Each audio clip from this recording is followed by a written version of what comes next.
Okay, everyone, and welcome. Test the sound out here to get started. That seems to work. Awesome. See if I can see my mug. That's great. And we'll close this down. So, awesome. Thank you all for coming. First of all, if anyone is new here, hasn't been to the channel, my name is Michael. I'm a technical and quantitative analyst of the market. So essentially, I look at the markets through the view of charts and then also stats, right? So I first want to make sure that there's some statistical advantage to something that I'm seeing in the market, and then from there go into statistics. So what we're going to do today, same thing we do every week, we're going to go through all of the different markets that I look at, which is just crypto, Forex, basic stocks into commodities, that kind of thing. We are then going to create a list of stocks that we're going to watch going into next week. And as always, this is a preview for what I do every day over at Stats Edge Trading, which I will actually show you guys around there near the end. Just give you a preview to say, hey, this is what I do every day over there, except you don't need to listen to me rant on for an hour. You'll actually get access to a nice little blog post that will just summarize my thoughts on the market and all of, my thoughts on the market, what I'm watching for that day, on top of access to all the scans that you'll see me use today and more, and a Discord chat room, a live Q&A once a month for members only, all of that stuff. So if you're interested, link is in the description below, or go to www.statsedgetrading.com, and with that, let's just get into it. So while I'm doing this, just FYI, I will start with doing my analysis on the markets. I think this is something that's important anyway for me to start with, where before I want to get into individual names, I want to kind of get a feel of what's going on out there. After that, if you're interested at all, we're going to go through individual names. So if you have names you want me to look at or stocks you want me to check out, save that until the end and we will go over that there. As always, if I wanted to do this as a recording, which I do a lot of other recordings on the channel, so if this is the first thing you're seeing, go back there. I do a lot of educational videos, individual stocks that I'm interested in and things like that. If I wanted to do it that way, I would just do it that way. So the reason I do it this way is I would like questions. So let's ask questions as we go. Let's have a little conversation as things happen. I've got this new cool little app where I can bring up people's questions like that. So let's just do that as we go through. So first, to start here on Bitcoin. So got to change this note here. And you'll see me annotate these charts as we go, and that's because this is what I update on the blog post every day. So it's not just words, right? Here's a chart, here's what I think of that chart, and little text on each and every one. So with Bitcoin, I think what was super important is this 40,000 level, which I'm actually going to expand out a little bit here because we have some resistance in this zone as well. So this zone of resistance here is something that we'll have to, I'll just remove that and do it again. Something that we got to expand out to about there. So now it's kind of between 40,000 and 44,000. I talked about that if we held above that 41,000 for any period of time, then I'd be interested in it. We didn't. We crashed right back down. So we're potentially now putting in this possible bear flag here on Bitcoin, which may push us into lower prices. So I'll just draw that out for the people. All right, so you have a big, strong push down, and then you have this kind of consolidation that's going on here that for now looks like a bear flag. If this breaks, 30,000 would kind of be the next place to look, and then after that would be 20,000, which was our 2018 highs way back here. Right, and then above that, you've got 14,000. Again, I don't know if it's going to go that low. I think this more choppy action is here to stay in Bitcoin, and that's just, for my theory, the institutional involvement. It's a double-edged sword, right? All the Bitcoin nerds wanted institutions to be involved to kind of prove that it wasn't going to go to zero one day. I think they did that, but at the same time, big institutions like that are not going to be hodlers, right? They have to rebalance and all kinds of other things. So nice little chop going on here. Full disclosure, I did short some in this candle when it failed that 41,000. I was watching that, took a little bit of a short there, and I'll continue to short some more. So I'm just going to write failed at 41K because all the pro members will know it's what I've been watching for a while. Looking like... So the reason I always start with Bitcoin when talking about crypto is, for me, even though they're not exactly correlated anymore, I think it's important to know that they do still move together, right? So there will still be some movement when it comes to these different currencies, right? Yes, Brett, that would be nice if everyone hit the like button. That would help me out greatly. And it's right down there somewhere. If you don't mind, that would be swell. YouTube always yells at me for that. Thank you very much for the compliment. We're only getting started. So yeah, so Bitcoin, I'm basically just looking at this bear flag. Every rally so far is getting sold. I don't know what the catalyst is that's going to move us significantly higher here anymore for at least the near term. A lot of people, I think this push up was, maybe a speculative bet that somehow the war or the sanctions or blah, blah, blah. We all know I don't trade off that stuff would matter. That obviously didn't. So now we're back down into this range. So going from that, we'll look through my crypto list here. But again, I like to start with Bitcoin just because it's going to kind of taint what the rest of the market looks like to some degree anyway. I've had some coins that I've been in. A few of those have gotten stopped out. We'll get to those. Some of them I'm still in. But really, it's just one of those that it's like I trade them as individual securities, right? So I don't know what this, and just so you know, if any crypto guys are watching, I don't know what any of these coins are, what any of them do. I am a price action trader, so I just simply look for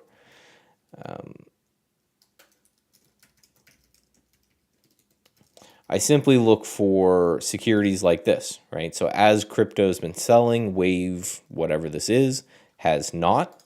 So, a simple synopsis of what I do as a trader is I just trade relative strength. So I look at what's the strongest, what's holding up when the market is selling, and what's rallying more when the market is rallying. My kind of theory and belief is that if you just go towards the strongest names, you're going to make your life a lot easier.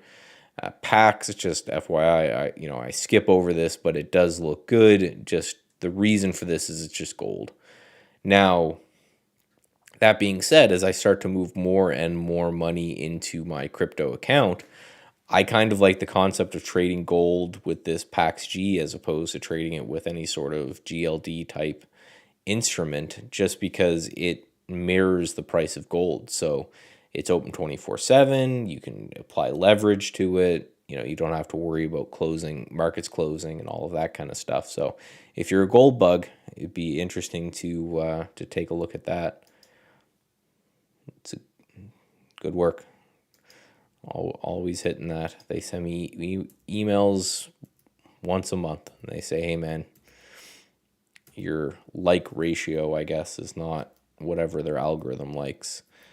I wanted to show a couple that I'd talked to on the weekend. So helium, I still like the look of. So I'm going to just add this one just because it's holding very well. It did sell off a little bit with Bitcoin, but really not that much. This level here, like 20 to 22, I think is important. If it breaks this downtrend on helium, I think we could get some continuation there. I can't even remember a lot of the other ones on the stock. I don't want to go too much into the ones that are down a bunch because I know they won't interest me. But There was a handful that I talked about last week and in the midweek market wrap up. If you're not checking that out every Wednesday on the channel, I kind of compile my thoughts into an under 5-minute video of what I'm thinking about the market. And we're going to take a look at that. Sand. So sand was one that I wasn't involved in yet, but I like it if it can get over this kind of 350. Still holding true on that, basically just looking for a break of this downtrend. If this breaks down, then I'm no longer interested. But as long as this low can hold right here on Sandbox, whatever that is, one of those decentralized things, maybe, that's interesting to me. And then there was one more. I thought it was, no, it wasn't ADA. Apologies, but Mana, that was another one that I was watching, if we can get involved. So basically, you can see the list of cryptos that I like are these ones that are just holding up, are the ones that are not selling down with the overall market, that are holding these clean support zones. That's what I want to go from there. H bar, is that a crypto? Never even heard of this one. Yeah, that one's kind of holding, I guess, support here, but it's got a lot overhead, so way less interested in that one. So that seems to be moving pretty closely to Bitcoin. Relative strength, right? It's not sexy. I think I've only yet to convince a few people to move their trading over into it, but man, does it make life easier.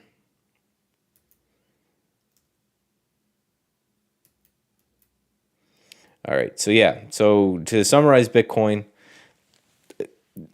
or to summarize crypto as a whole, it doesn't look great. There's a lot of names out there that are looking pretty bad and are looking pretty weak. However, you got to watch that bear flag in Bitcoin. If that bear flag in Bitcoin breaks down, pretty much every other crypto you have is going to break down. What I suggest, and obviously not financial advice or anything, but look at the ones that aren't breaking down, right? What are they not selling? And that's the question I come in every day. If the market sells, I ask myself, what are they not selling? And just go from there. 1 second here. There's a little...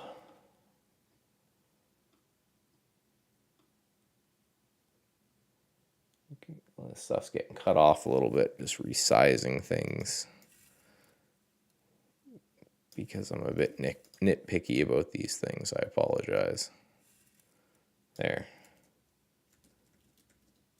I mean, everything's got to be perfect. It's one of those large companies that are into like Google and Boeing. I don't, no offense, I just don't care. I'm not a fundamental guy at all. I don't think fundamentals really push markets, so I want to focus entirely on the technical stuff.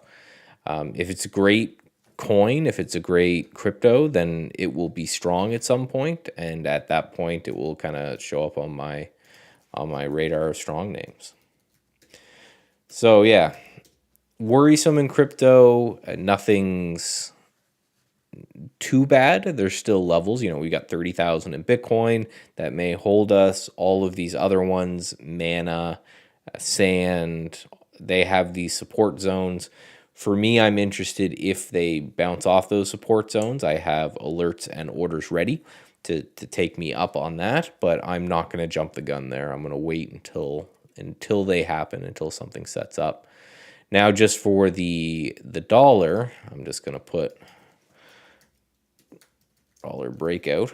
So for people who don't know, UUP is essentially this over here is a proxy for the US dollar. So you can go through and it's more or less the dollar versus a basket of other securities. So think euro, yen, Canadian, pound, all of these things are in the UUP against the dollar, and it put in this massive rounded bottom for a long period of time, and then broke out of that there. So for the people saying, right, the dollar's dying because blah, blah, blah, again, fundamental people, just patently wrong. It seems to be moving in the other direction for now, at least, which will taint, and the reason I show this, which will taint a lot of the other different currencies that we're going to go through here. Also, although way less volatile, when the dollar's strong, cryptocurrencies are going to be weak just because, right, cryptocurrencies are generally priced in dollars. So I'm not going to post this chart because I already did, but we were looking for this breakout in Aussie yen. We got that. It's moving nicely. Forex pairs take a long time to move, so I'm going to continue to hold this one. I'm not going to, it's not going to cost me anything now, but a good name there. This short some of this euro. Again, I don't really feel the need to maybe I should post it just to let people know of my position in the pro membership. But yeah, really, really good trade on this one. I took a small short on the euro here, and then I actually got stopped out for break even there, and then I took another short as it broke down this prior high here, and that's been just a fantastic move off of there. And again, if you look at this chart, and then I remind you of what that UUP looked like here, you can see they're almost polar opposites, which again just makes sense because this is the currency priced in the other currencies, right? So this one's going down as well. This anchored VWAP here from the pound high has just been amazing. Took another short on the breakdown of this little uptrend against this anchored VWAP, something I'm getting more and more obsessed with. Just a great trade there. And the Canadian dollar is actually holding up okay, even though the US dollar is super strong. And I think the reason for that is Canadian dollar is what they call a petrocurrency.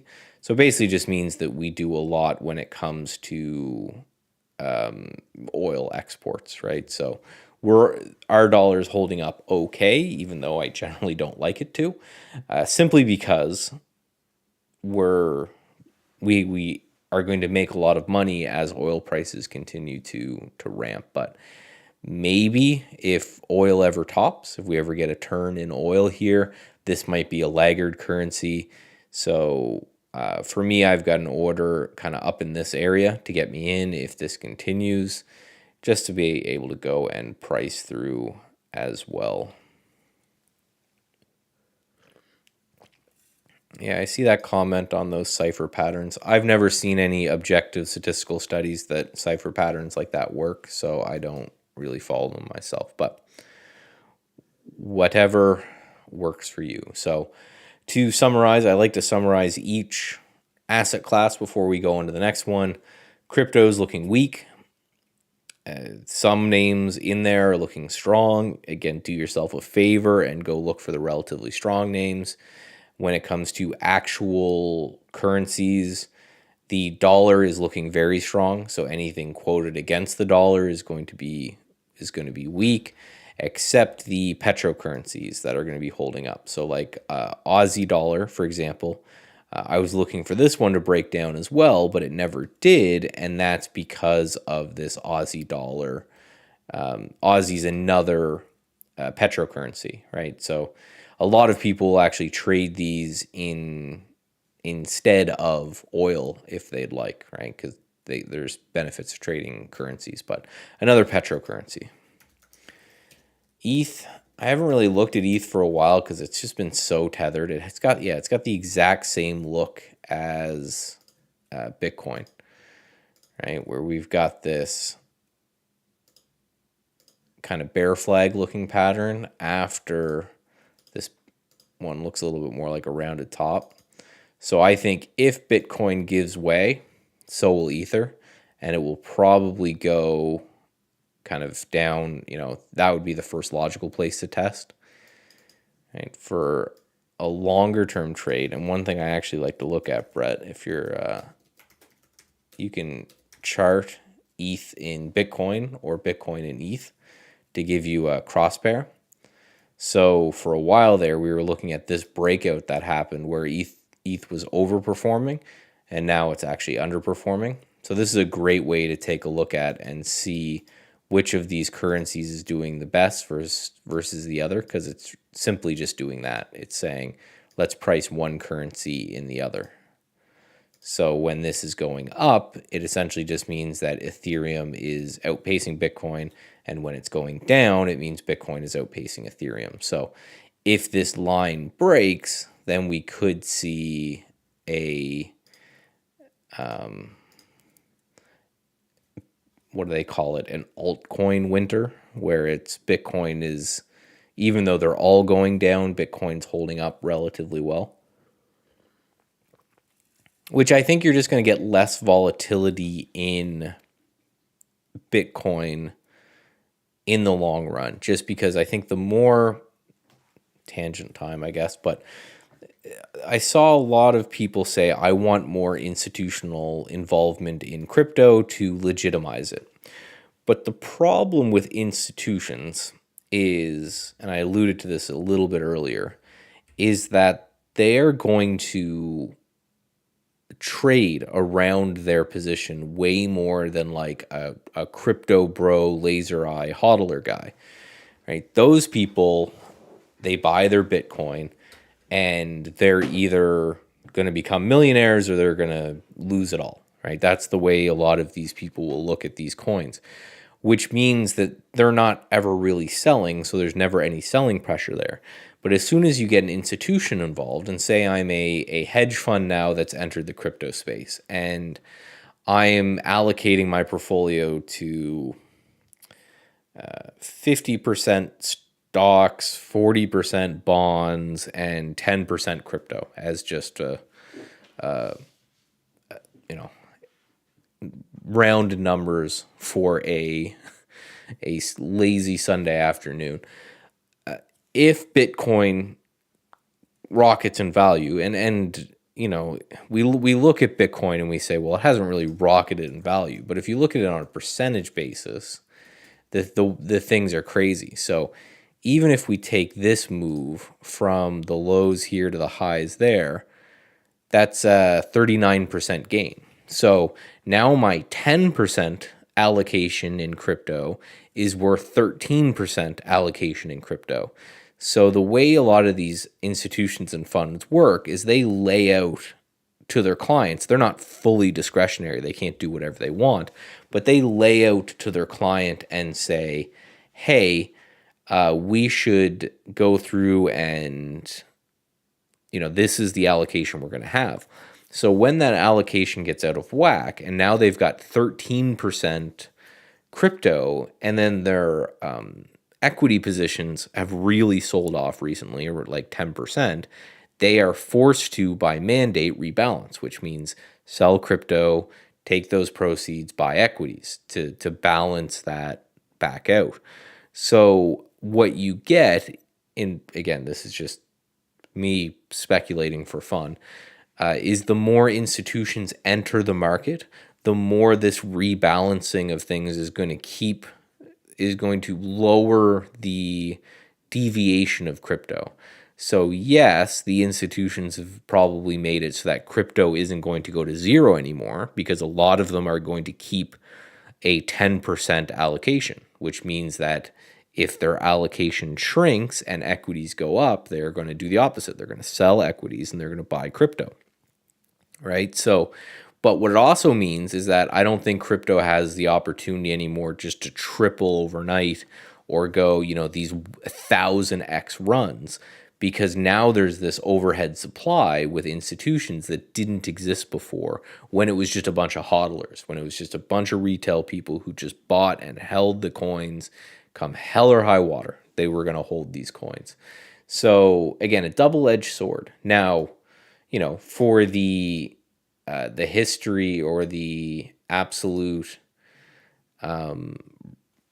the health of cryptocurrency as a thing, it's probably a net benefit. But So just it means, there'll be more cryptos out there. There'll be more investors and institutions that are interested in cryptos. So I think it means the crypto world will expand the more people are accepting of it. But I think the hodlers, the people that are like, Bitcoin's going to be worth $1 million someday, that day gets pushed out way further the more cryptocurrency peoples are in there. For us that aren't crazy hodler people, I hope none of my followers are, it means trading is going to be awesome, right? It means there's going to be more liquidity when it comes to trading things like that, like the mana. Right, this is a different, of course. It's kind of an annoying.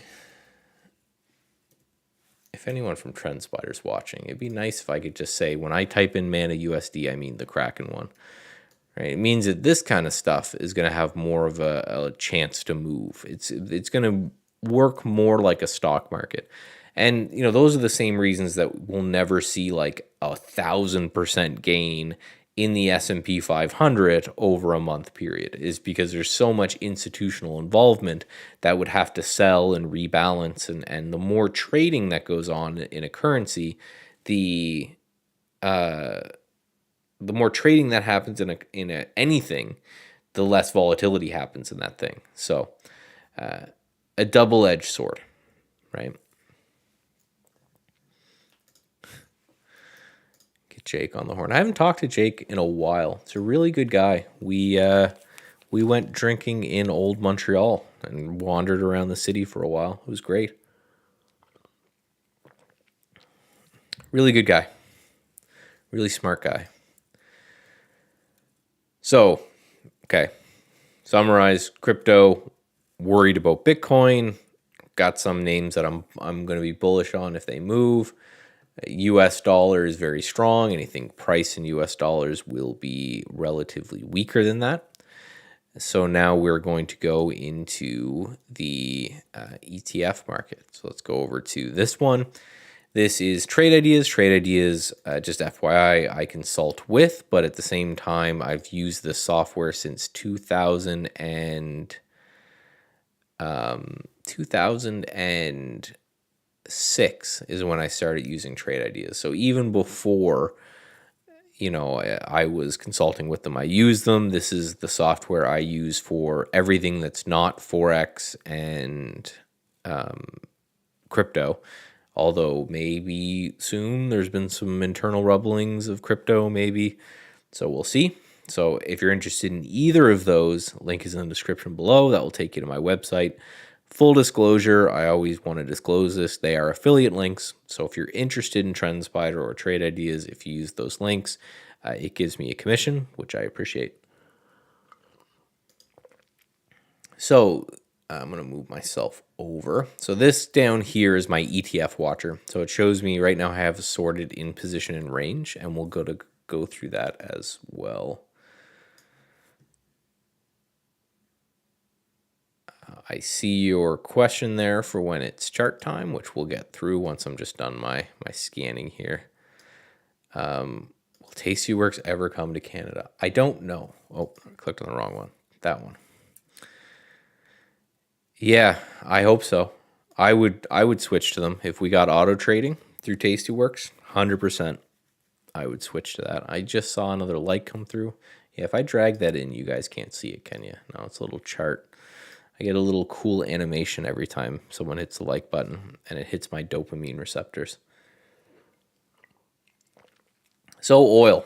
What do you say about oil, right? What do you... there's obvious reasons why this one's moving up. When is it going to stop? I have no idea. I certainly wouldn't be investing directly in oil right now. It just seems like it's a bit long in the tooth here. That does not mean it can't go higher. It certainly, a logical place to look for oil might be this above 107 on USO. That's where it was pre-pandemic. Could it get there again? Certainly. I I wouldn't be buying it up here for a few days, right? So there's a question here, and we'll get to your question in detail when we're done going through here. But I think you're too late for all of the war-related trades, right? And it's one of those things that it's a personal philosophy, but everybody who's in the Stats Edge room and knows exactly what I'm going to say. But if you know the news, so does everyone else, and it's already priced in. Now, does that mean that these things can't move higher? Certainly, and there may be more events that occur, unfortunate events, with the war and oil pipeline disruption and things like this. But the problem is you cannot predict them. So I don't want to waste my time and mental energy doing it. So when it comes to oil, I just think we are up a little bit too much, too fast here. So I'm not going to be interested in kind of buying oil as it comes up here. And just as I do this little gradient I have on here is just like triggering me into the sun. So I'm going to make these white. I'm so glad that they've updated this at Trade Ideas for these. I'm a very old school guy when it comes to charts. I like black bars on a white background, or when it's dark mode, I like white bars on a dark background. It was a very long time until I got that. So XLE, we were talking in the blog post in XLE for a break of this area. We were calling this bull flag. That's exactly what happened. We continued higher on that. Again, just like oil, a little bit long in the tooth for me on that one. XLU, which is utilities, right? We're getting up near highs here. Again, I'm just trying to switch my reliance, change over some charts. I always like TrendSpider chart or Trade Ideas charts better as they just sync with everything I do. I just needed the updates. So we're just gonna highlight those. And I'm just gonna put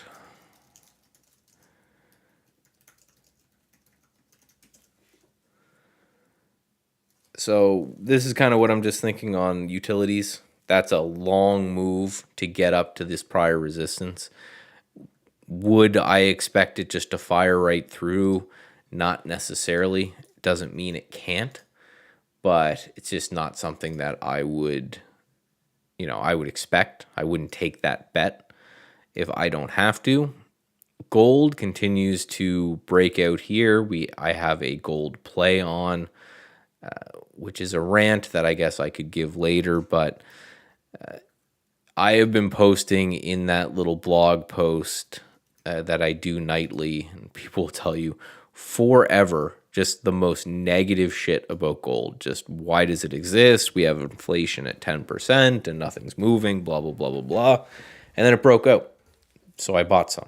So, not telling that story to brag or anything, but just to think that it's important that you have to, yeah, I know, Brett. But you got to change your mind. You have to as a trader. Right? I was looking at this as a potential. We had these higher lows and then we had these higher highs.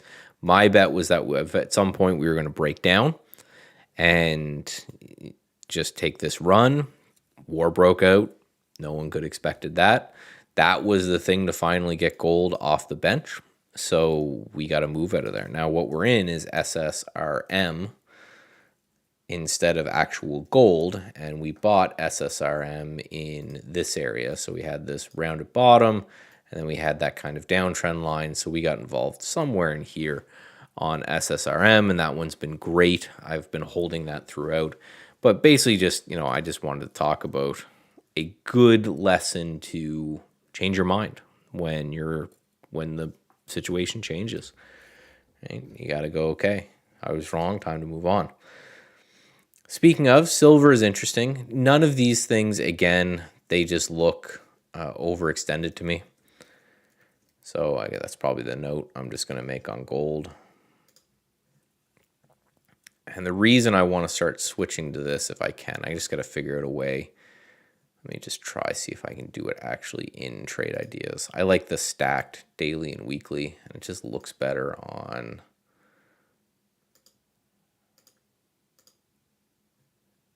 Boom.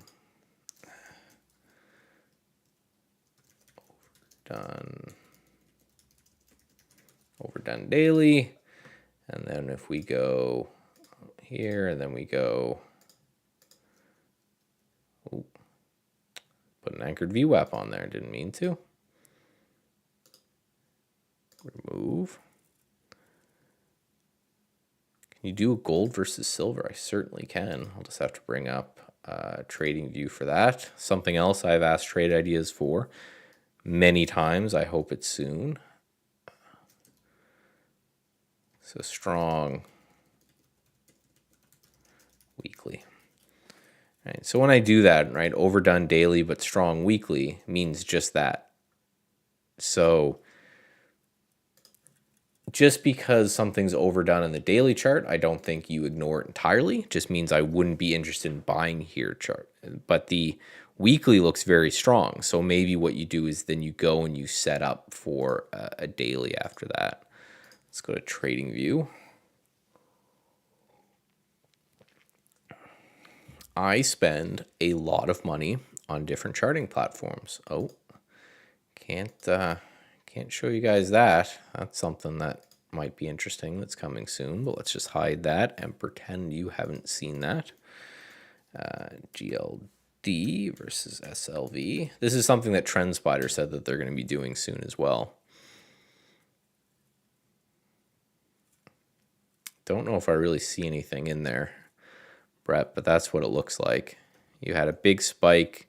Oh, I was like, what the hell is this? That must have been that whole Wall Street bets craze. Remember when they were trying to take a run at silver? They were saying silver is like the most shorted commodity. A bunch of conspiracy theorists got on there. That's what I'm betting is happening in through here, is that Wall Street bets thing. Zoom in a little bit on the daily chart. Yeah, just kind of a mess between the two. Some consolidation going on here. Yeah, it was a young trader then.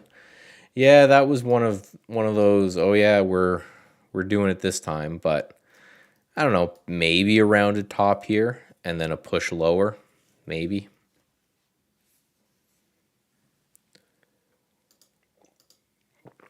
But not really much to see. I can do all kinds of comparison charts like that if anyone's interested.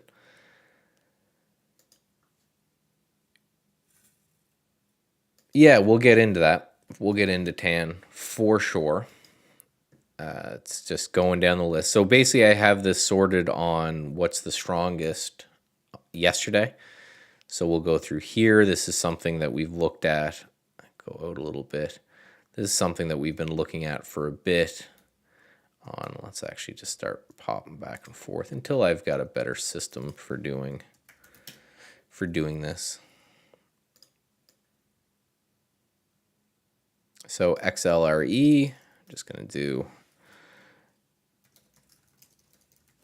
Actually, I've completely messed up my flow here for this. Let me just go back.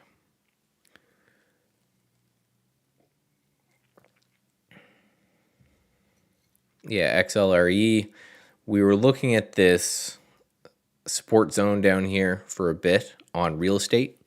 Had a nice little bounce off that real estate low, but really nothing to be said of immediately in through there.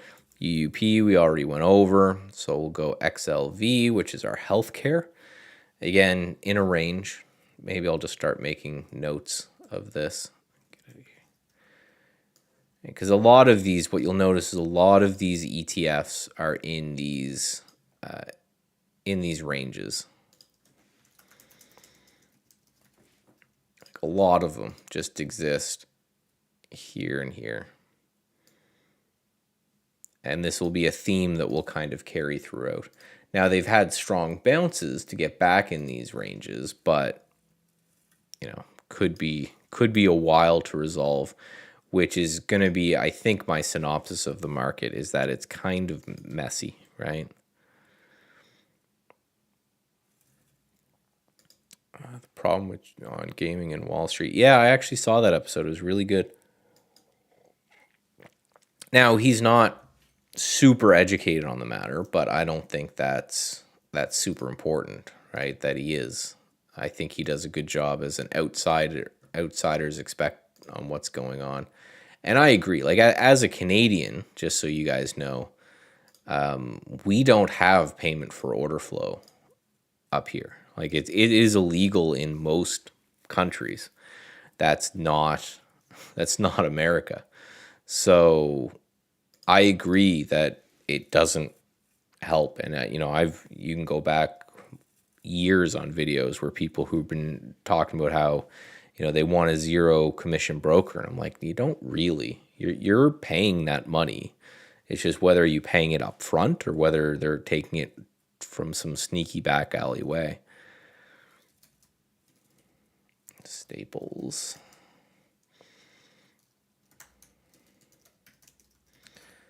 So this is interesting with staples, right? So consumer staples, easiest way to think of, I always just say, get out of here, is shit that you buy that you need to buy, right? Diapers, food, formula. I got a baby on the way. That's probably why I'm thinking of all those things. But that's the biggest thing to look at when it comes to those is what's going on there. So here is the tan chart. That is very, very interesting. So I'm going to annotate this up a bit. And let's just go. What are my prior notes here?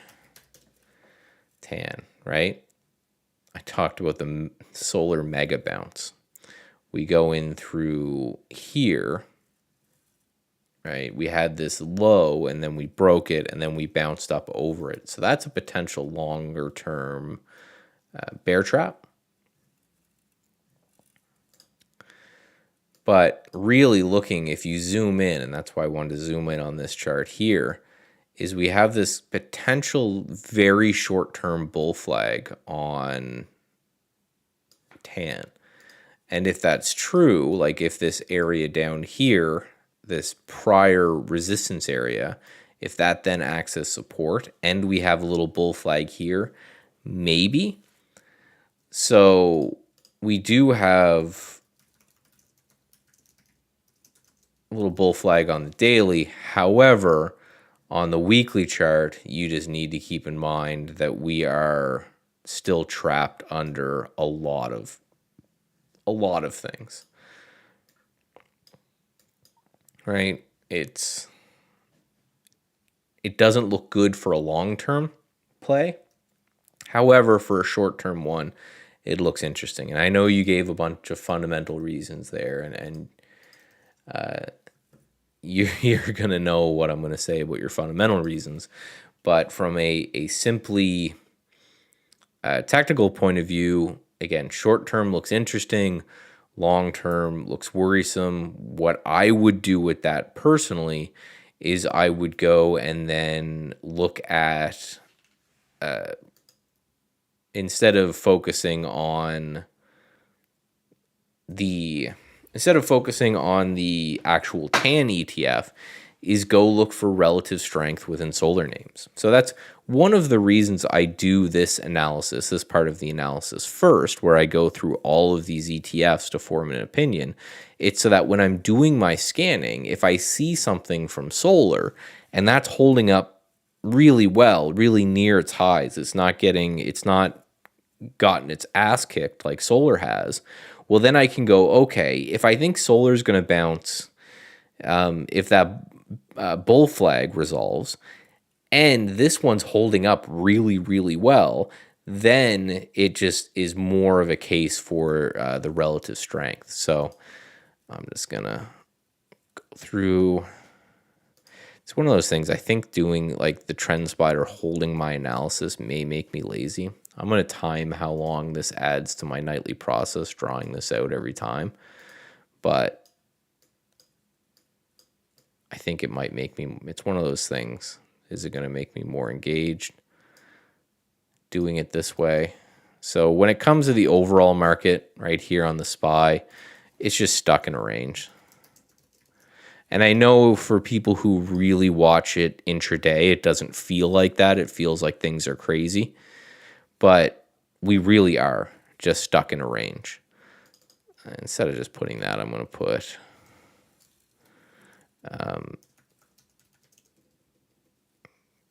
between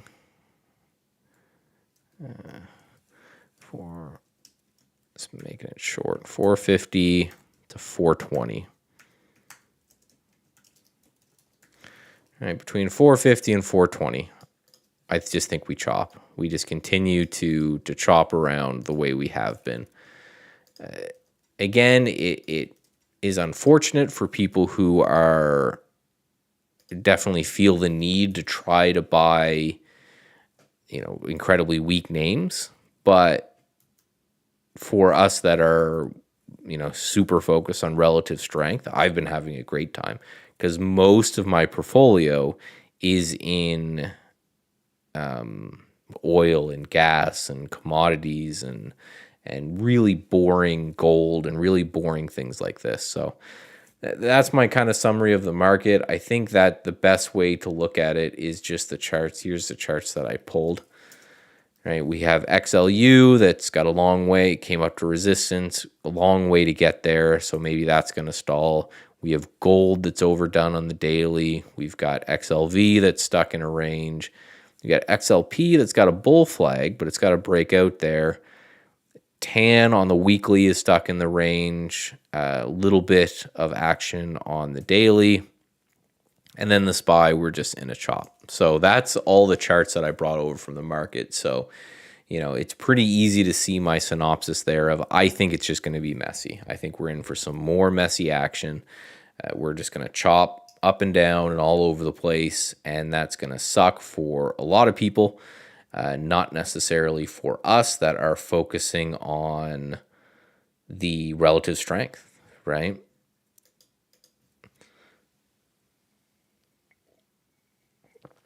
That's exactly right, David. Right? That's the entire concept of relative strength. It's really hard for people. The more I talk to people, the more I'm starting to understand why it's very hard for me to convince them to focus on relative strength. I think there is a very much I've said this a million times, I think people root for the underdog. So they want to buy stuff that's low and they want to sell it that it's high. I do think that there's a cognitive bias that occurs when a stock's at the bottom of its chart. I think people subconsciously think that this is support. And when it's at the top of the chart, I think people subconsciously think this is resistance. I really do. I think there's I would love to study, like have some sort of psychological double-blind placebo-controlled study on this. I would be willing to bet that that's right, that people say KWEB is a good buy because it's at the bottom here. And then also a good sell because it's at the top here. And I think that conditioning occurs because the top of the chart is always going to be the top tick on the market. It's just the way charts are drawn. So like if you do this, but then what if I do this and then we do KWEB again?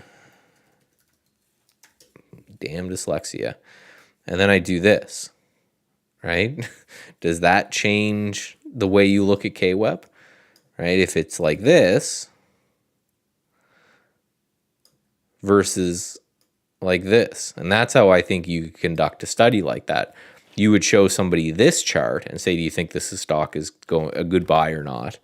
And then you would show them like this chart and say, do you think it's a good buy or not? I really think that there's something that's going on there for sure. So now we are going to go through our watch list. So what I'm going to do here is I'm going to remove anything that no longer is interesting to me from the watch list. We're going to do some scanning to see what I'm going to add to the watch list. Again, this is a watch list that is available on Stats Edge Trading for the pro members that I update every single night. If you're interested in that, link in the description below. And this is also the appropriate time to look at tickers. I don't know. Where do I find Canadian tickers? I don't even trade Canadian tickers. HELI. Must be this one. Yeah, it's some penny stock that's just cracked all the time. I don't know. There's no pattern here. It's moving up. Good for them. But so is everything oil. Right? There's nothing there I can evaluate.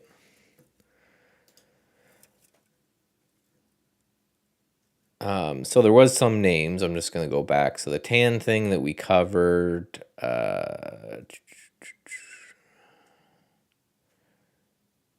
Oh, so you wanted to look at Kane. Yeah, Kane's the same as, we can do it in here. But Kane is the same as kind of, I guess I can add this. I'm always building up my ETF list. Is that what this one is? Configure. Symbol lists, ETF, yeah. So Kane, they're all going to move together. Kane, soybeans. What I will say is that note that these ETFs are generally speaking not the ETFs on the actual the commodity. They're ETFs on stocks within the commodity, right? That's the difference you need to know. And they're all going to move this. They're all going to move similar, right? So there's the CRB commodity. What's the name? There's a one that combines them. CRB commodity index ETF. TF.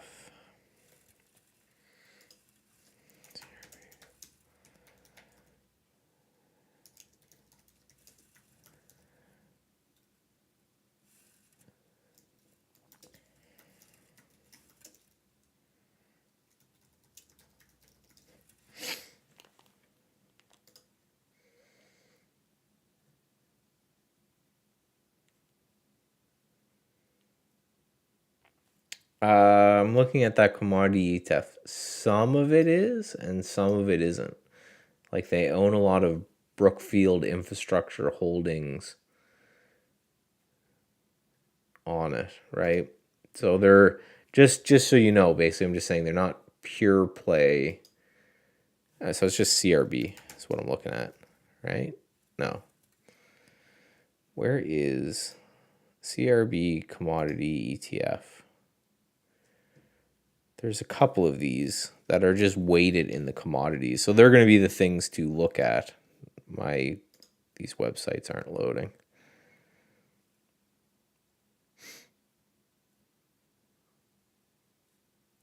Moo might be another way to look at it, which is a ETF just based off a bunch of agriculture names.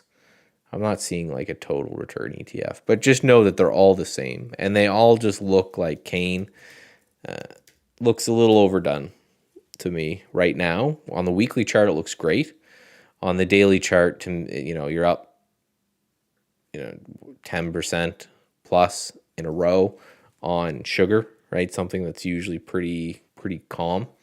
Again, what I would do with these is if you're bullish on wheat, then go to someone who will benefit off wheat. And I think playing the stock is a better leveraged play than playing the actual ETF, right?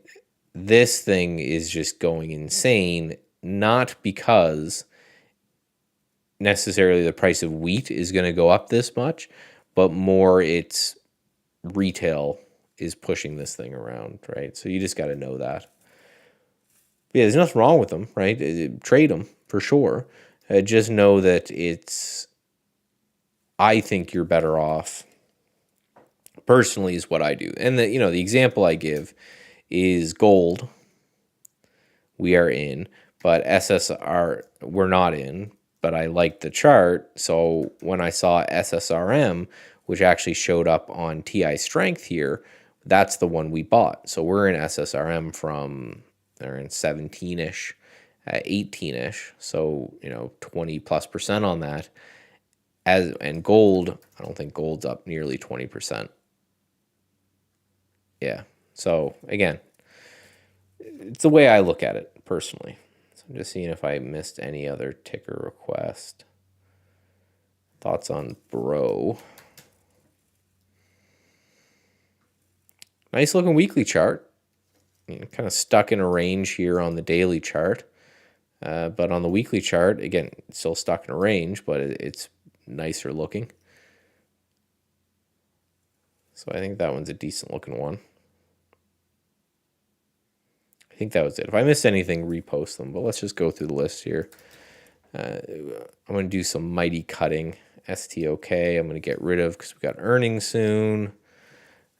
DOCS, that one's gone because it didn't do what we want. It went the other direction.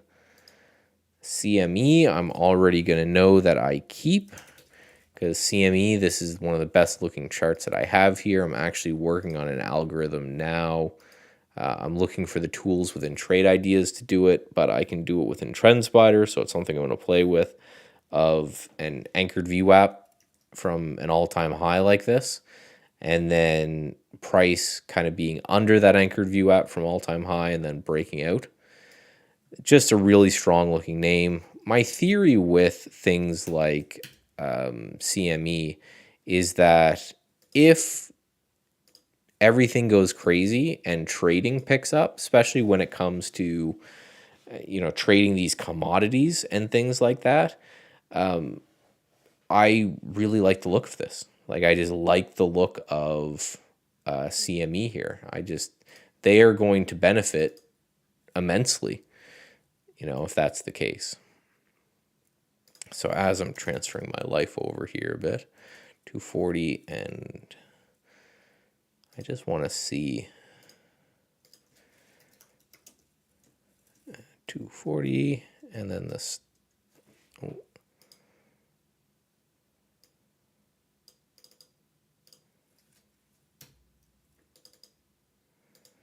See, this is going to be annoying, isn't it? It's not going to let me do what I want as easy as if I do stop like that. Okay, so that does that over there for me. Okay. Yeah, so I really like the look of this one for sure. As a very simple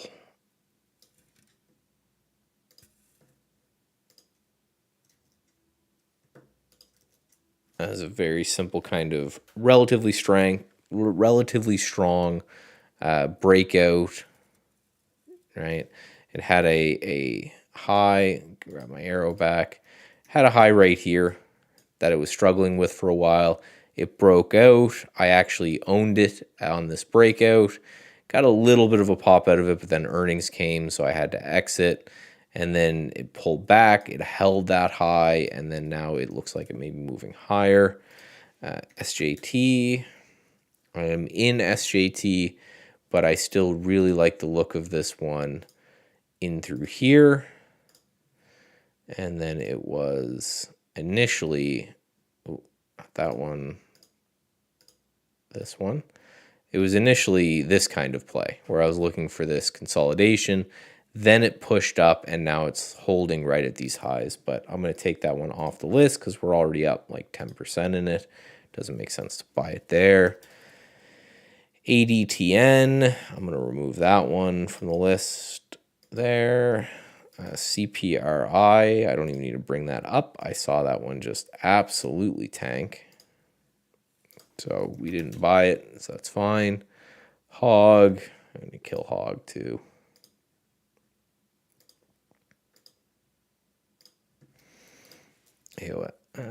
Actually, yeah, no. I'll add Hog back if it goes. I just like Hog that's holding up relatively well compared to a lot of these things. Just gonna get rid of these two. WRB, I still really like the look of. Right, we're consolidating up here nicely, so I like that. RTX, basically with RTX, I'm looking for it to get back over 100. So just looking at this, we initially had a trade on RTX in through here, and now I'm just looking at the same thing in through here. So if we can just get a break of that trend line and basically close over 100. Is that what I have here? I have 101, but we can actually move that to 100.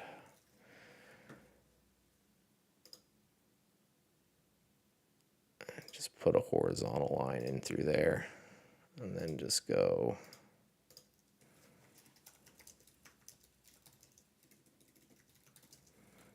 98. Basically just playing a really short-term bull flag on that one. See if we can get a push in through there.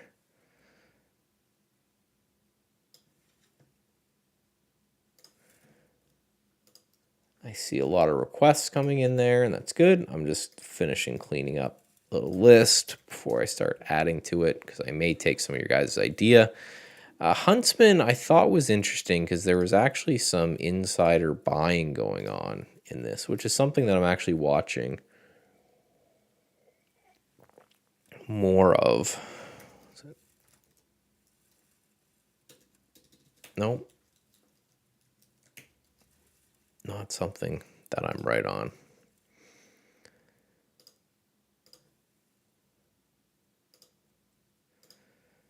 Right, so we just have this, and then we have this guy. Right, so prior resistance here, maybe support in through here, but needs to get going. So I'm going to leave this one on the list as well.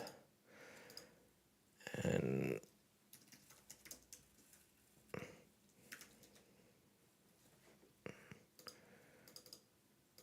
then, yeah, 38.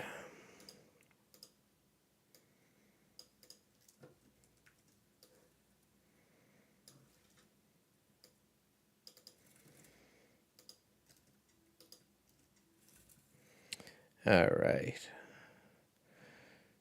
So we got BXP from two people. We got BXP.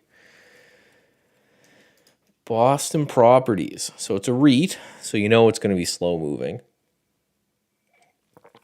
It looks good, right? You got a nice little bull flag going on here. I would watch what's going on up there. And whatever caused that resistance up there, I don't like that being that close, but there's nothing wrong with that. SIGI.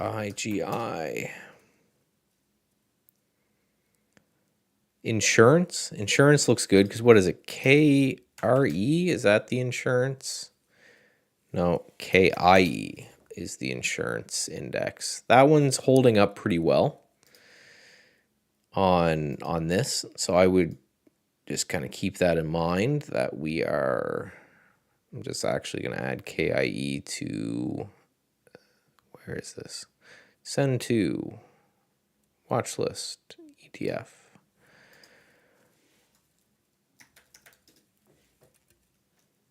So this is an okay looking one. What was this tick here? I wonder. Insurance. Again, you just need to know these things are slow movers, but this one I'm actually going to steal. Just, that's, now you guys know my ultra hidden ulterior motive for why I asked for chart requests. I wish this is something I hope they'll fix soon, is just, I've asked them to thicken up these little anemic lines that we have here. But yeah, just a very simple looking bull flag. Nice strong push up. So something good happened here. Don't really need to care what it is. Then we chop sideways. So what's going to be like just rough numbers, 85, 82.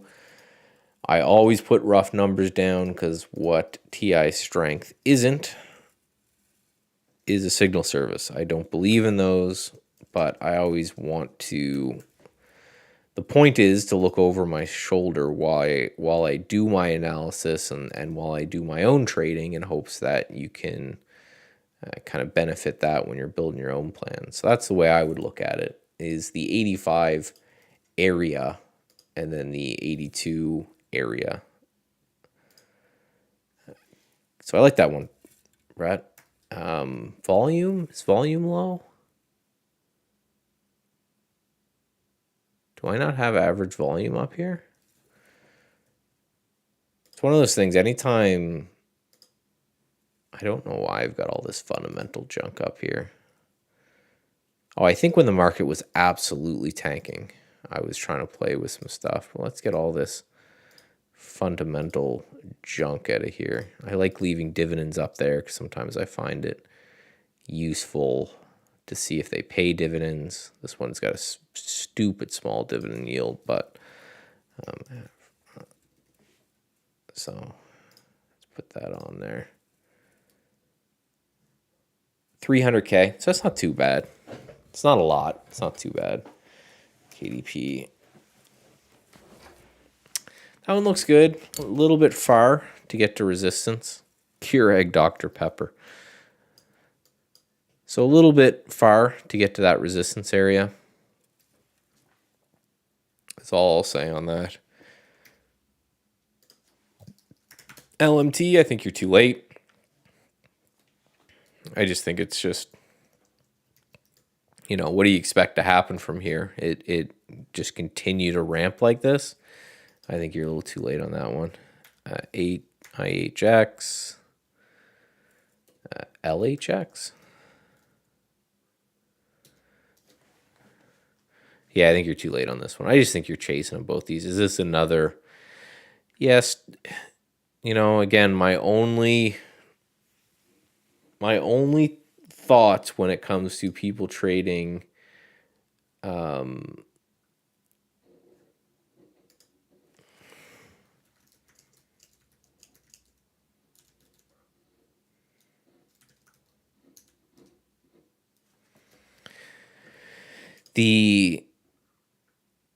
you're late is all I got to say on this, right? The time, if you wanted to trade off news or events or something like this, you got to be early. You have to know that Goldman Sachs, who basically hired, that you always got to know that who you're competing against, right? So just Goldman Sachs is as the big scary guy in the room, but they're all like this.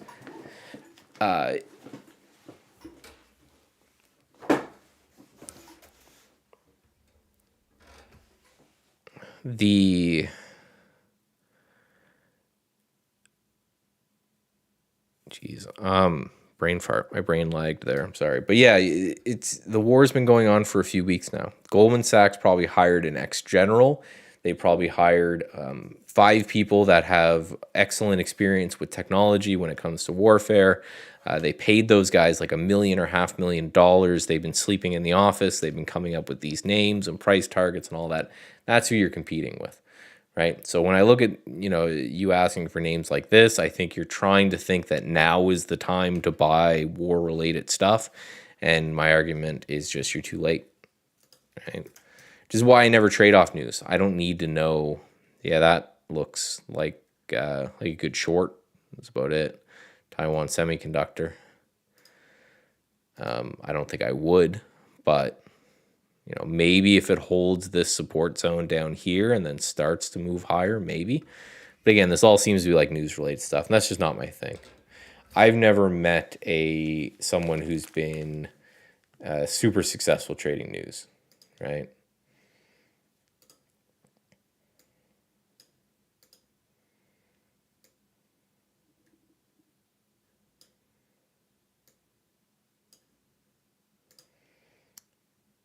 Like, a big guy has never just been. So again, I think you're late on this one. There's machine learning AIs that react to news instantly. I've given the speech before. SJM looks like crap. It's just under a lot of, right? It's got all of this that it's got to fight through, and it's just made a massive move. So that one doesn't interest me. BXP we already did, and Box actually Spoiler alert, but that actually made it to the TI strength alerts. So I do like the look of box here as a TI strength play. So, the technical TI strength alert triggers over yesterday's high. To be honest, I think if you get a close over 28, maybe you could work. Now, I do have a history with box, which isn't losing money. It's just spinning my wheels. So I think I've made like 3 trades on it in the last few years, and they've all been like break-even trades. So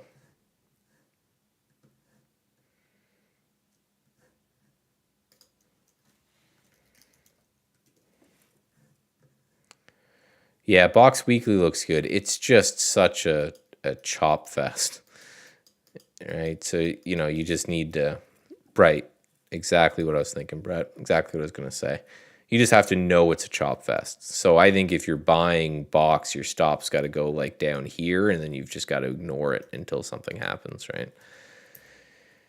For anyone who doesn't know what TI strength is, it's essentially an algorithm that I made that looks for the strongest names. And that's it. And then I tested it over 5 years of trading, and it dramatically outperformed the S&P 500 in all years of 5 years. Not saying that it's a money printer, but it outperforms. So the reason I did it was if we could make this product, that'd be fantastic. But it was more about, the concept of just buy the strongest names, sell the ones that aren't working, and repeat has been the most tested way to make money in the overall markets, period.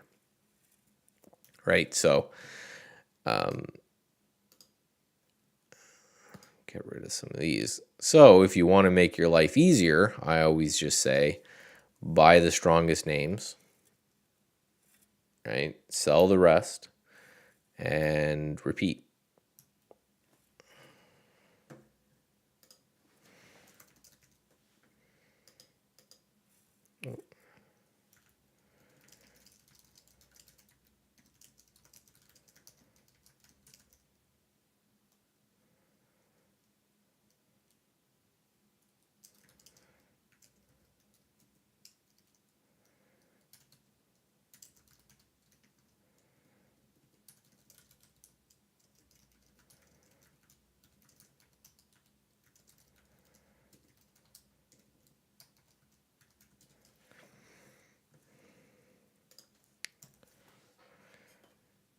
I was more planning on exit my TSM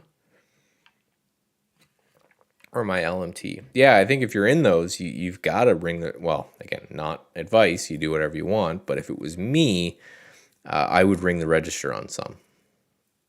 Right? I would lock some of that money in my pocket, because again, I think anyone who's buying these things up here is chasing, which generally means that people may stop buying them up here, which right means sellers will have more momentum and things can potentially push down. So we're going a little bit back in time here for the TI strength stuff, and you can see how well some of this stuff performed, right? So this was in TI strength from the second.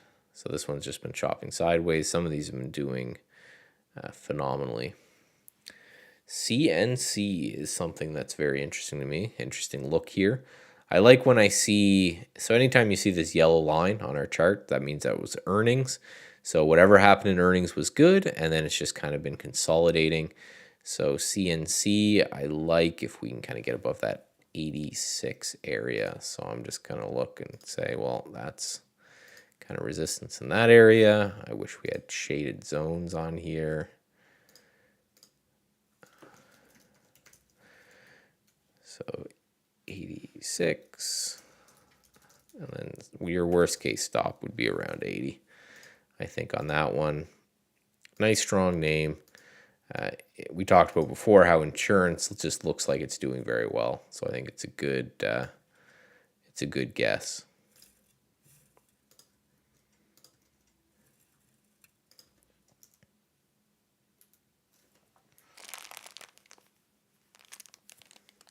Oh, this might be annoying on the mic. Apologies. Baker Hughes, finally going. I'm in some of that one as well. Damn. Yes, I believe. As I switch my life over. I can't remember. It rings a bell. It's one of those things, I have so many positions on right now that I just keep rotating. I'd have to bring it up. 10-4, working on holding and running profits.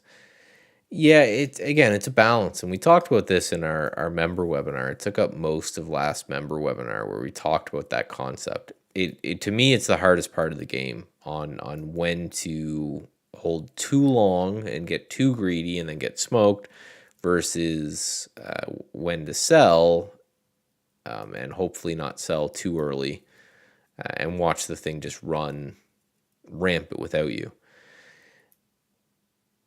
Again, it's the hardest part of the game as far as I'm concerned. So the way I deal with it is I sell in parts. I will take part out almost immediately, and then I will take part out a little bit after that, and then I'll take part out after that as well. Let me look. So TI strength, we got one name from that. We've got 5 of them on the list. Again, 15 is my absolute maximum of names that I will add to the list. So, we always have that pullback. So this is a pullback scanner. So always what I'm looking for on the pullback scanner is things like this, which carbon black manufacturing, rubber, oxidized metals. Okay, so it's not like a fuel related thing. But this thing's interesting to me. The CBT earnings are a while away, so that's good. But we've just got like a little bull flag going on here on this CBT after this big push up. So that would be what, 73.5 and 70.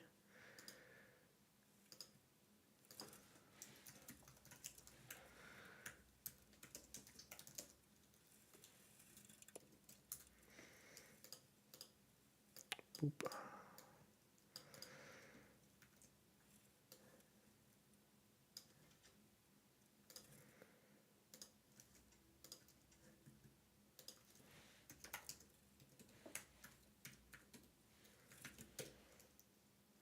What was that one that we just put on the, it was CNC.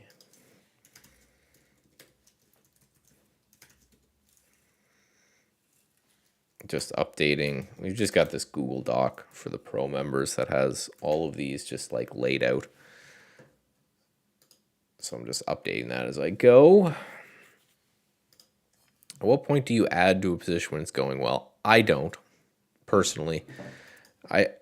It just didn't work. I've tried it. It hasn't really worked for me overall.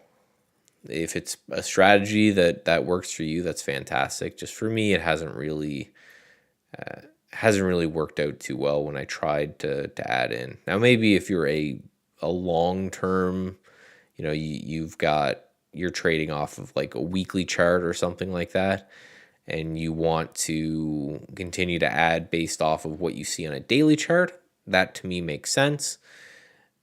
But for me, it's just something that's never worked out, so I don't do it. For me, I'm all in and then part out, right? So I'm buy the stock. Well, when we get another example, let's go into the bull flag scanner here. Yeah, I'm more of a, let's find something. All right, let's just use this for an example. So say, for example, I bought this AVGO. If it got over, closed over 600 here, which looks good. Actually, it's not a bad looking little play. Just nothing that really stands out to me. If we came up and we're up against this resistance, maybe I would sell a third of my position. And then if we get up here against that resistance, I'd probably sell a third of my position and then hold that final third into, the way, find some sort of trailing method. So, for example, you could use, an EMA, and you could say, okay, give me 20, and say, okay, if it breaks this 20 period EMA, I'm out. Something like that for the remainder of the exit. It's just how I do it anyway. The only people that I know that really add to trades consistently are more people who are averaging. They've got some sort of average down kind of thing. I don't really like that. So greed is my trading flaw. Priority is to get to the root of that flaw, and mastering why I do it will definitely be joining. Oh, awesome, man. Thank you. Appreciate it. But yeah, I just selling parts, I think, is the way I look at it is you've got, right, an angel over here and a devil over here, right? And one saying you're in a good trade, you should hold on and try to make the most amount possible. And then you got the other guy who says, this thing's going to come crashing against you. It's going to be a lost sell. And the thing about exits is you have to know you'll never be right on them. It's always, you're going to be less wrong. And it's to try to figure out what makes the most sense. To me, anyway, it's just you shut up both of them by you sell a bit and then maybe raise your stop. And you say, okay, I've locked in a few bucks. I'm done with the trade. Now I will just trail behind, this 20 period moving average or whatever it is that you're looking for there. So you jump in with both feet and then slowly get out. Essentially, it's not really with both feet, right? That's the way I look at it is more I jump in with my calculated risk size, which is, if I'm always risking 8% of the value of my account on any given trade. So I jump in with whatever is,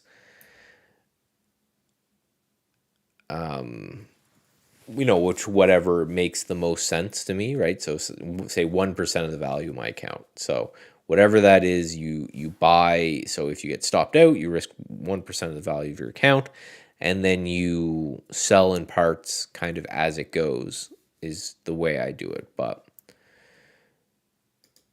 I don't know who that is, but adding on the way up. And again, so everything in trading is a trade-off, right? Pun somewhat intended. But if you add on the way up, just what will happen with 100% certainty is that your win rate will decrease because you're constantly increasing your average price. But when you're right and you get a winner by adding on the way up, you are going to blow it out of the water, right? So that's the benefit there, right? The other way around with what I'm doing, where I'm selling in part, is I will make more consistently, but it means that when something really rocket ships up, I'm leaving some on the table. If I held the whole position and said, okay, say I'm an awesome trader and I buy whatever this Merc is right here. If I just say, hey, I'm going to hold this whole position until it breaks the 20-week moving average, which is up here, and I sell it up there, right? That would be better than, taking a part here and a part here and then selling the rest out here. It's just mathematically going to be better. So the more you hold on to positions, it's going to allow you to, make more of that when you're really correct, when you get that runner. But you're going to have more positions that you were up on for a while that come in and stop you out. So there is no, this is correct, this is incorrect. It's more about where on the spectrum do you find that you're able to tolerate it the best, which is something that I really don't think that a lot of people really internalize, which is to say, as opposed to trying to figure out, the best exit plan, because I just don't think that you can, it's what are you going to be able to stomach the best? Are you going to be able to do that's going to be able to increase the probability that you're going to stick with that system for an extended period of time. Right? That's the way I look at it. It is, okay, you know, you have to understand that with exits, you will always be wrong. The only way to exit a position and to just nail it, right? To just nail that exit on the position is to pick the top. And you're not going to pick the top. Right? You don't pick the bottom, you're not going to pick the top. Right? Anyone who says, I pick the top and I pick the bottom, they're a liar. They're not your friend. Run away. So you're not going to pick the top. So it means that either, right, you're going to lock money in your pocket and you're going to watch the stock move on without you, or if you hold on, there's going to be many periods of time in which the stock is going to, you're going to be up money and it's going to come down and hit you. It's which of those things occurring is going to mentally screw you up the least, right? So for me, I'm okay with taking the money and then having that time that I really get a runner be on half of a position or a third of a position. In return, I get a little bit more consistency in my trading. If you just flip that and you say, no, I don't want so much consistency, what I'm okay with seeing something that's up a lot of money come down and cost me. I'm fine with that. But what I do want is a blowout winner, a few times a month or a few times a year. Or there are people out there, and this is something that I've always thought about and maybe is the move at some point, is to say, I am going to target 2 times my risk. I'm going to say I'm going to buy it here. If I'm going to risk $1, if the thing doubles into, say $2 or $3, then I'm going to be out, right? So I'm risking $1. If I make $2, I'm out. There's nothing wrong with that. I've already gotten to the point where I'm going to switch back to the trend spider charts because I just realized I can't draw like the rounded curves and stuff like that. So that's going to be annoying. I'm going to do that tomorrow, but that's fine. This EHC I like. We'll call it like 68, 65. So you guys in the pro member are going to see 1 day of the trade ideas charts, and I'm going to switch back. EHC. Yeah, so this is always why I say that you can't just follow a guru and that gurus don't exist, is because it has to be a personal thing. Because, again, people will stomach these exits in different ways. Some people will be fine with the fact that they get one blowout every now and then. Some will be fine with that. Some won't. So where are you? Where does that exist on your spectrum, kind of thing, right? CB looks nice. Reassurance. So it's another insurance play, right? So we just got to know that it's going to move with the other insurance play. Looks good. Nice little bull flag here. I think I already have a few insurance plays on, so I'm not going to add that one. But, nice solid uptrend on the weekly chart. Nice little consolidation here on the daily chart. So above that, you can take a shot and you're wrong below. Nothing wrong with that.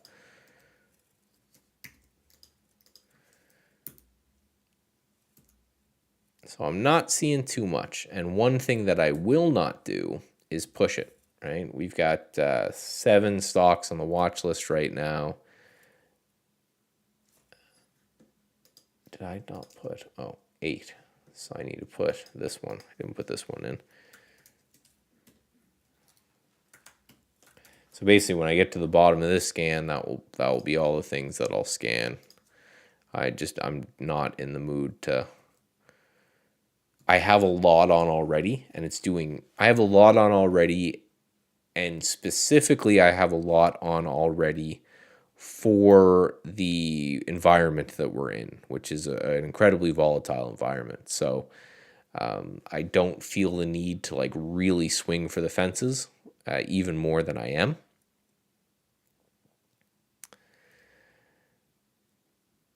Right, because things are pretty wacky out there, and everything I have on, I'm super happy with. So I really don't want to push that too much further. So that's it for that. Let's just do another.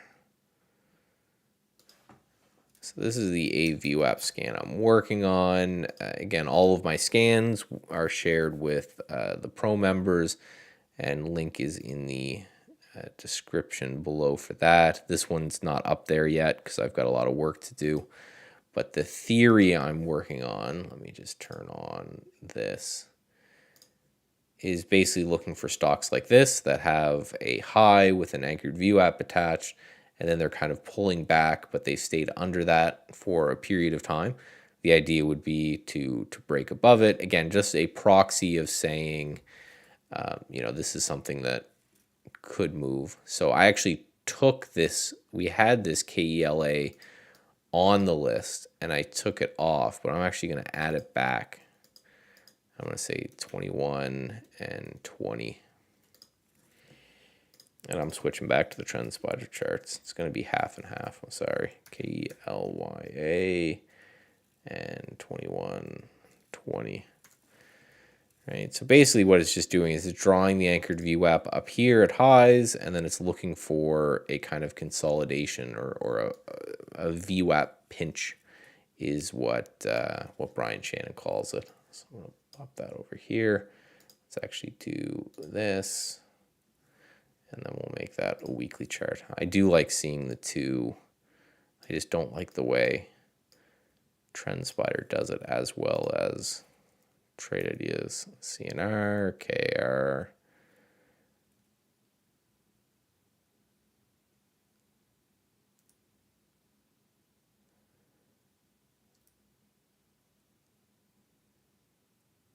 So what does Spike do?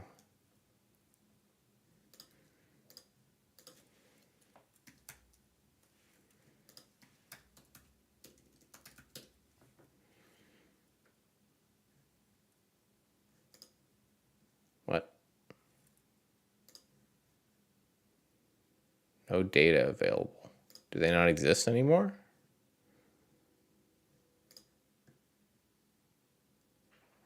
I don't know. Okay, next one.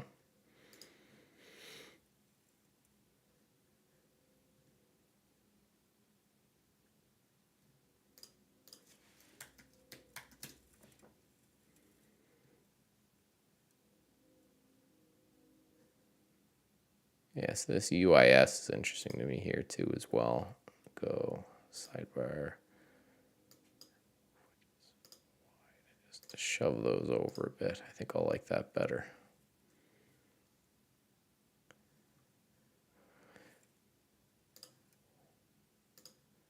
So what do these guys do?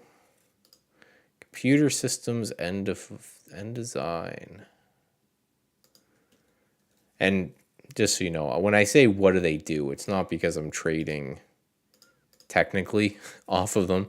It's just I want to have some, what industry are they in is probably a better way to do it. 2150 and then 1950. So this one's a real slow burner, but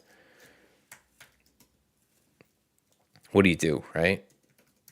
If that's the stuff that's going up, then that's the stuff I'm going to buy.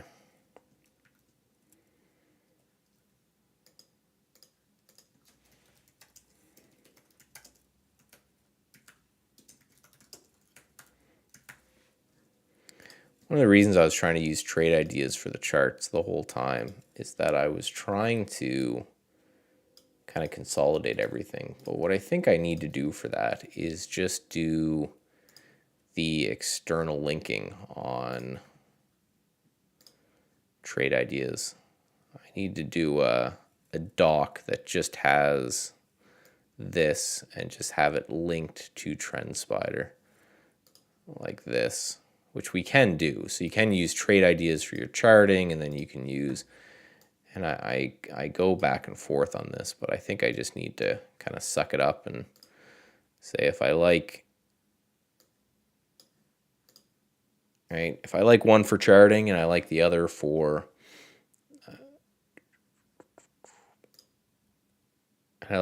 scanning. And one thing that I think is like super underappreciated on trade ideas is this this sidebar right here. So actually, let's just do this. I'll show you guys in case you don't know. So I can pop this over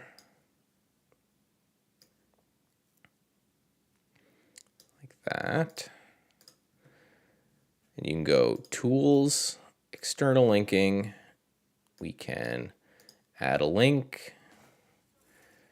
We can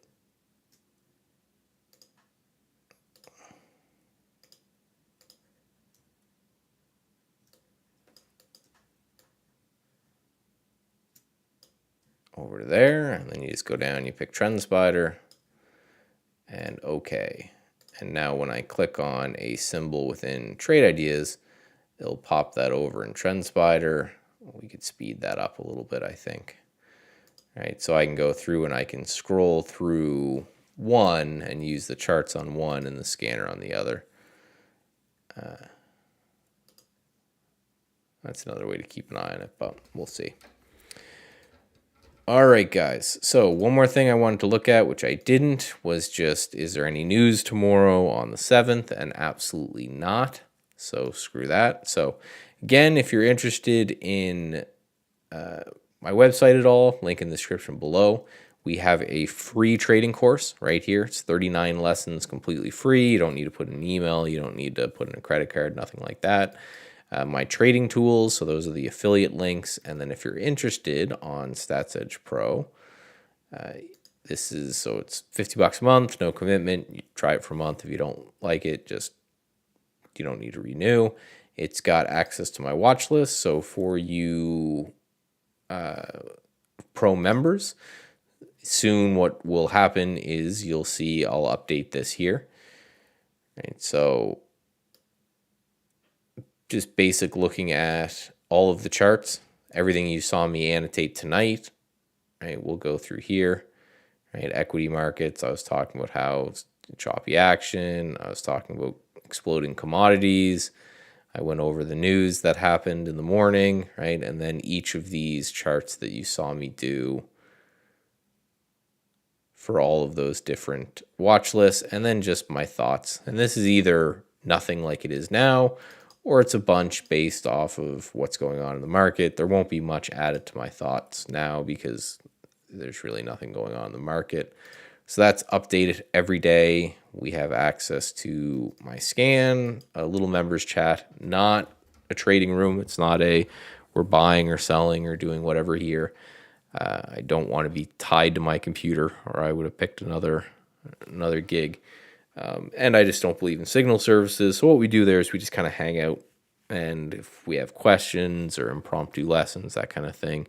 And then we have a hour or many hour long Q&A webinar once a month. And all of the recordings for them are here. So there's like, probably 50 hours of me answering questions going on through here. I really like that part of it where once a month we sit down, it could be 2-3 hours, and we just go, okay, ask your questions. And I will, draw on my iPad and annotate the screen and do this and do that and do the other thing, and until your questions are answered. So it's a good way to get those done. So interested in any of that, links in the description below. For the pro members, again, very soon, you're going to have that updated on the website, because I'm going to go from there. Oh, I see some things that are